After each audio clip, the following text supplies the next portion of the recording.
नमस्कार दोस्तों, आप देख रहे हैं बीपीएल न्यूज और वक्त हो गया है सुबह की ताजा बड़ी खबरों का। पर उससे पहले हमारे चैनल को सब्सक्राइब करें और वीडियो को लाइक जरूर करें। और आज की बड़ी अपडेट में हम आपको बताएंगे उत्तराखंड में बीजेपी के लिए चुनावी राह आसान नहीं, आप और कांग्रेस हिंदुत्व की राह पर। वहीं आपको दूसरी बड़ी अपडेट में बताएंगे धनबाद जज मर्डर केस में नया खुलासा हुआ है। जी हाँ, रेलवे ठेकेदार के पास से चुराए गए थे 3 फोन। वहीं आपको तीसरी बड़ी अपडेट में बताएंगे कि सपा की सरकार बनने पे 300 यूनिट मुफ्त में मिलेगी बिजली। वहीं आपको चौथी बड़ी अपडेट में बताएंगे काबुल एयरपोर्ट पर अफरा तफरी का माहौल मच गया है, भगदड़ में 7 लोग मर गए हैं। तो चलिए शुरू करते हैं, पर इससे पहले हमारे चैनल को सब्सक्राइब कर लें। उत्तराखंड में बीजेपी के लिए चुनावी राह आसान नहीं, आप और कांग्रेस हिंदुत्व की राह पर। जी हाँ, उत्तराखंड में विधानसभा चुनाव से पहले राजनीतिक दल अपनी इमेज बदलने की कोशिश में जुट गई है। पहले आम आदमी पार्टी ने उत्तराखंड को हिंदुओं की आध्यात्मिक राजधानी बनाने के ऐलान पर खुद को हिंदू वोटर से जोड़ने की कोशिश की, और अब कांग्रेस हर कार्यक्रम में श्री गणेश के साथ ही शुरुआत करने की बात कर रही है। साफ है कि कांग्रेस भी चुनाव में हिंदू वोटर और दूसरे वर्गों को अपने साथ लेकर सत्ता में वापसी की नई रणनीति पर काम कर रही है। आपको बता दें कि उत्तराखंड में कांग्रेस पार्टी के चुनाव की कमान संभाल रहे दिग्गज नेता पूर्व सीएम हरीश रावत ने कांग्रेस की चुनावी यात्रा की शुरुआत श्री गणेश के जय घोष के साथ कर दी है। हालांकि उन्होंने अपने प्रदेश अध्यक्ष गणेश गेदीवाल के नेतृत्व में चुनावी यात्राओं को चलाने और सभी कार्यकर्ताओं को उनके पीछे चलने का आह्वान किया है। धनबाद जज मर्डर केस में नया खुलासा, रेलवे ठेकेदार के पास से चुराए गए 3 फोन। पिछले महीने धनबाद के एक जज की कथित तौर पर हत्या कर दी गई थी, जिसकी जांच सीबीआई कर रही थी। आपको बता दें, अब इस मामले में कई अहम जानकारियां मिली हैं, जिसके मुताबिक आरोपियों ने अपराध करने से एक दिन पहले फोन चोरी किया था, जिससे उन्होंने कई बार फोन कॉल्स किए। इससे पहले ये पता चल गया था कि 2 लोगों ने इस घटना को अंजाम देने के लिए एक चोरी के ऑटो रिक्शा का इस्तेमाल भी किया था। दरअसल धनबाद के जिला जज उत्तम आनंद जुलाई को रोजाना की तरह वॉक पर निकले थे। उसी दौरान एक ऑटो रिक्शा ने उन्हें टक्कर मार दी थी, जिसमें उनकी मौत हो गई थी। शुरुआत में इसे हिट एंड रन का केस माना गया, लेकिन जब मामले की सीसीटीवी फुटेज सामने आया तो पुलिस के होश उड़ गए। फुटेज को देखने के बाद ये साफ तौर पर पता चल गया कि जानबूझकर उन्हें टक्कर मारी गई है। इसके बाद ये केस सीबीआई को ट्रांसफर कर दिया गया। जनसंख्या नियंत्रण में नाकाम राज्यों को संसद में इतनी ज्यादा सीटें क्यों? हाईकोर्ट ने केंद्र सरकार से ये सवाल पूछ लिया है।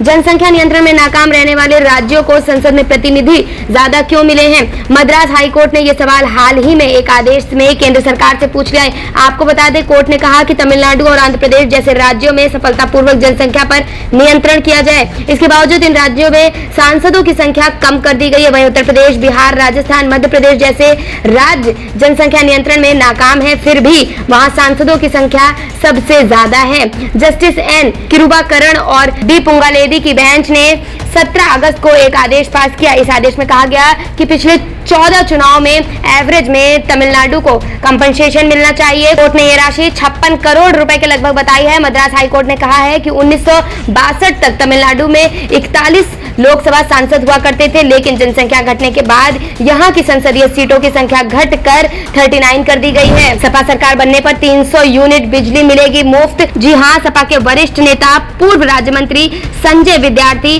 सविता बलिया से चलकर शनिवार को मऊ पहुंचे। पार्टी के कार्यालय पर उनका स्वागत पार्टी पदाधिकारी और उनके समाज के लोगों ने फूल मालाओं से किया। आपको बता दें कि बैठक को संबोधित करते हुए संजय विद्यार्थी सविता ने कहा कि हमारे समाज के कई लोग देश प्रदेश में विभिन्न उपनामों से जाने जाते हैं, कहीं सविता सेन तो कहीं शर्मा, कहीं नाई तो कहीं ठाकुर, कहीं सलमानी आदि नामों से पुकारे जाते हैं। आपको बताते चले कि उन्होंने ये भी कहा है कि अगर हमारी सरकार बन जाती है तो जिन योजनाओं को योगी सरकार ने बंद कर दिया था उनको भी चालू करते हुए प्रदेश के सभी किसान नौजवान के घरों में 300 यूनिट मुफ्त बिजली देने का काम करेगी मेरी सरकार। काबुल एयरपोर्ट पर अफरा तफरी का माहौल, भगदड़ में 7 लोगों की गई जान। एयरपोर्ट पर भले ही अमेरिकी नाटो सेना का कब्जा हो, लेकिन उसके बाहर तालिबान की हुकूमत ही चल रही है।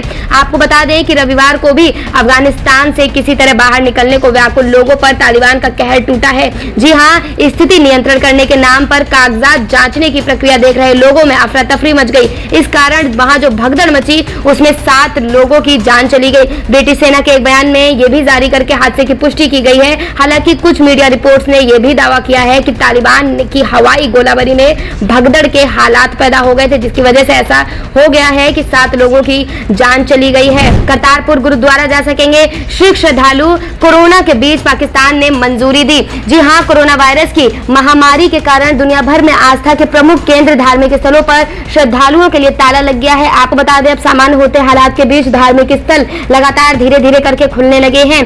सिख श्रद्धालुओं ने भी सीमा पार से अच्छी खबर आई है कि सिख श्रद्धालु करतारपुर गुरुद्वारे में दर्शन के लिए जा सकते हैं। पाकिस्तान सरकार ने कोरोना प्रोटोकॉल के साथ सिख श्रद्धालुओं के करतारपुर गुरुद्वारा दर्शन के लिए जाने की इजाजत का निर्णय ले लिया है। जानकारी के मुताबिक 22 सितंबर से सिख धर्म के संस्थापक गुरु नानक देव की पुण्यतिथि को देखते हुए national command and operation centre ने शनिवार को करतारपुर साइन सिख श्रद्धालुओं के लिए सितंबर को खोलने का निर्णय ले लिया है। जनवरी से बदल सकता है पेमेंट का तरीका, याद रखना होगा कार्ड का 16 डिजिटल नंबर। जी हाँ, डेबिट और क्रेडिट कार्ड का 16 डिजिट का नंबर होता है और हर कोई इसे याद नहीं रख सकता।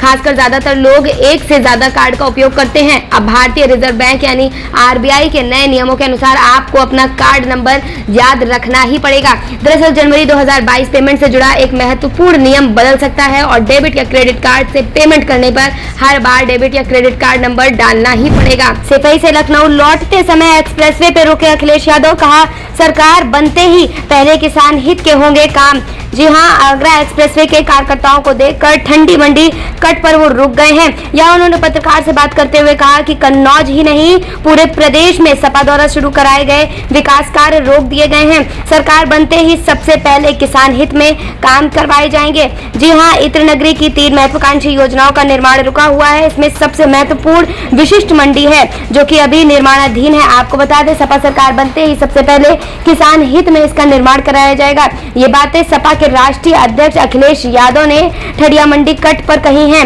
रविवार को वो रक्षाबंधन का त्योहार मनाकर सैफई से लखनऊ जा रहे थे। सिंधिया की जन आशीर्वाद यात्रा में दिखे कई गैंगस्टर गुंडे, कांग्रेस बोली इसलिए 25 एमएलए का सौदा किया। भारतीय जनता पार्टी द्वारा देश के कई राज्यों में जन आशीर्वाद यात्रा निकाली जा रही है। आपको बता दें, इन जन आशीर्वाद यात्रा में भारी तादाद में लोगों की भीड़ इकट्ठा की जा रही है।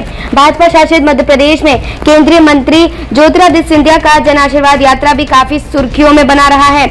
आपको बता दें, ज्योतिरादित्य सिंधिया की जन आशीर्वाद यात्रा में कई गैंगस्टर और गुंडे शामिल हुए हैं, जिन पर गंभीर आपराधिक मामले दर्ज है। बताया जा रहा है कि इंदौर में आयोजित इस जन आशीर्वाद यात्रा में प्रदेशीपुरा इलाके में गैंगस्टर युवराज उस्ताद भी खुलेआम घूम रहा था। पूर्व सीएम कल्याण सिंह के निधन पर 3 दिन का शोक, सोमवार को बंद रहेंगे स्कूल व सरकारी ऑफिस। उत्तर प्रदेश के पूर्व मुख्यमंत्री और राजस्थान के हिमाचल प्रदेश के पूर्व राज्यपाल कल्याण सिंह के शनिवार को निधन होने के बाद प्रदेश सरकार ने एक ऐलान कर दिया है। सरकार ने ऐलान किया है कि 3 दिन का राजकीय शोक रहेगा।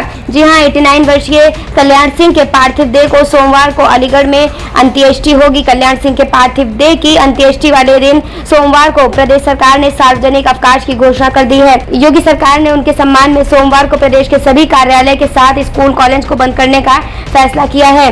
कल इलाहाबाद हाई कोर्ट तथा सभी कोर्ट भी बंद रहेंगे। गोरखपुर में गंगा जमुनी तहजीब की मिसाल, बहनों ने मुस्लिम भाइयों को बांधी राखी। रक्षाबंधन के पर्व पर गोरखपुर में अनोखा नजारा देखने को मिला। यहाँ पर बहनों ने मुस्लिम भाइयों को राखी बांधकर उनकी लंबी आयु की कामना की। आपको बता दें, वहीं मुस्लिम भाइयों ने उनकी रक्षा का संकल्प लिया और उनके पौधे उपहार में देकर इस महामारी में पर्यावरण संरक्षण का संदेश भी दिया है। आपको बता दें, गोरखपुर के नगर निगम परिसर में रक्षाबंधन की पूर्व संध्या पर कार्यक्रम का आयोजन किया गया था। नीतीश कुमार की अगुवाई में पीएम मोदी से मिलेंगे 11 दल, यूपी चुनाव में बढ़ाई केंद्र की चिंता। पार्टी ने 14 साल के लंबे इंतजार के बाद साल 2017 में ओबीसी समर्थन से ही देश के सबसे बड़े राज्य में सरकार बनाई थी। वहीं पार्टी राज्य के अपने सवर्ण जनाधिकार के लिए भी प्रतिबद्ध है। आपको बताते चले कि बिहार के मुख्यमंत्री नीतीश कुमार की अगुवाई में 11 सदस्यीय सर्वदलीय मंत्रिमंडल 23 अगस्त को प्रधानमंत्री नरेंद्र मोदी से मुलाकात करने जा रहा है। इस दौरान ये नेता केंद्र के सामने अन्य पिछड़ा वर्ग की गणना के लिए जनगणना की मांग कर रहे हैं। आपको ये भी बता दें कि इन नेताओं में सीएम कुमार के विरोधी तेजस्वी यादव और भारतीय जनता पार्टी के प्रदेश प्रतिनिधि का नाम भी शामिल है। अलीगढ़ पहुंचा कल्याण सिंह का पार्थिव शरीर, कल होगा अंतिम संस्कार। उत्तर प्रदेश के पूर्व मुख्यमंत्री कल्याण सिंह का 89 साल की उम्र में शनिवार शाम निधन हो गया। कई दिनों से बीमार चल रहे कल्याण सिंह की सेहत को देखते हुए सबसे पहले उन्हें लोहिया अस्पताल में भर्ती कराया गया था। आपको बता दें, बीते 4 जुलाई को उनकी हालत फिर से बिगड़ने पर यहां उन्हें पीजीआई में शिफ्ट कर दिया गया था। कल्याण सिंह का अंतिम संस्कार कल यानी सोमवार 23 अगस्त को अलीगढ़ में किया जाएगा। कल सार्वजनिक अवकाश भी रहेगा। रक्षाबंधन पर रोडवेज का फ्री सफर महिलाओं को खूब भाया। रक्षाबंधन के दिन रोडवेज द्वारा महिलाओं को बसों में फ्री सफर दिए जाने के बाद एक हलचल सी मच गई है।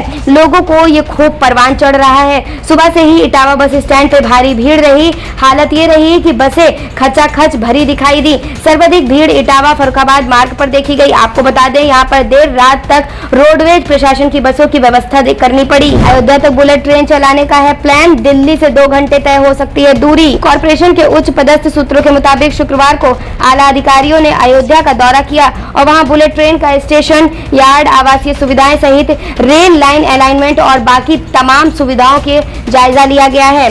आपको बताते चले कि अब अयोध्या भी देश के बुलेट ट्रेन के नक्शे पर होगा, यानी दिल्ली से अयोध्या तक बुलेट ट्रेन चलेगी। केंद्र सरकार ने अयोध्या को अंतर्राष्ट्रीय पर्यटन के नक्शे और प्रमुखता से लाने की गर्ज पे ये योजना बनाई है। 2021 में भारतीय स्टार्टअप्स को मिली बम्पर फंडिंग, बने 11 नए यूनिकॉर्न। वर्ष 2021 अप्रैल-जून की तिमाही में लगभग 6 बिलियन अमेरिकी डॉलर की फंडिंग मिली है, जबकि इस दौरान 11 स्टार्टअप्स प्रतिष्ठित यूनिकॉर्न्स क्लब में प्रवेश हासिल करने में सफल रही। आपको बता दें, दूसरी तिमाही में 160 फंडिंग डील्स क्लोज हुई थी, जो जनवरी और फरवरी की तुलना में 2% अधिक। खाने के तेल की कीमतों में आएगी गिरावट। जाने क्या है राष्ट्रीय खाद्य तेल मिशन। खाने की तेल की कीमतों पर अंकुश के लिए केंद्रीय मंत्रिमंडल ने राष्ट्रीय मिशन शुरू करने पर मुहर लगा दी है। सरकार ने खाद्य तेल के आयात पर निर्भरता कम करने तथा इसके उत्पादन बढ़ाने के लिए 11 करोड़ रुपए का राष्ट्रीय मिशन शुरू करने का निर्णय लिया है। आपको बता दें, केंद्रीय मंत्रिमंडल ने खाद्य तेलों के आयात पर निर्भरता को कम करने के लिए 11 करोड़ रुपए के राष्ट्रीय खाद्य तेल मिशन को बुधवार को मंजूरी। 20 साल में जो बनाया सब खत्म हो गया। भारत पहुंचते ही भावुक हुए अफगानिस्तानी के सिख सेनेटर। काबुल में तालिबान का कब्जा होने के बाद अफगानिस्तान में भारतीयों की वतन वापसी जारी है। आपको बता दें, रविवार को भारतीय वायुसेना का विमान कुल 168 यात्रियों को लेकर गाजियाबाद के हिडन एयरबेस पहुंचा। आपको बता दें, इनमें से 107 भारत के नागरिक हैं। जी हाँ, भारतीय सरजमी पर उतरने के बाद इन लोगों का दर्द फूट पड़ा और कैमरे के सामने नम आंखों में अपनी कहानियां बताने लगे। आपको बताते चले कि जब उनसे पूछा गया तो उन्होंने कहा, मुझे रोना आ रहा है। जो कुछ भी बीते 20 सालों में बना था वो सब कुछ खत्म हो गया है। अब जीरो हो गया है सब कुछ। मुझे बहुत ही दर्द हो रहा है ये सब महसूस करके।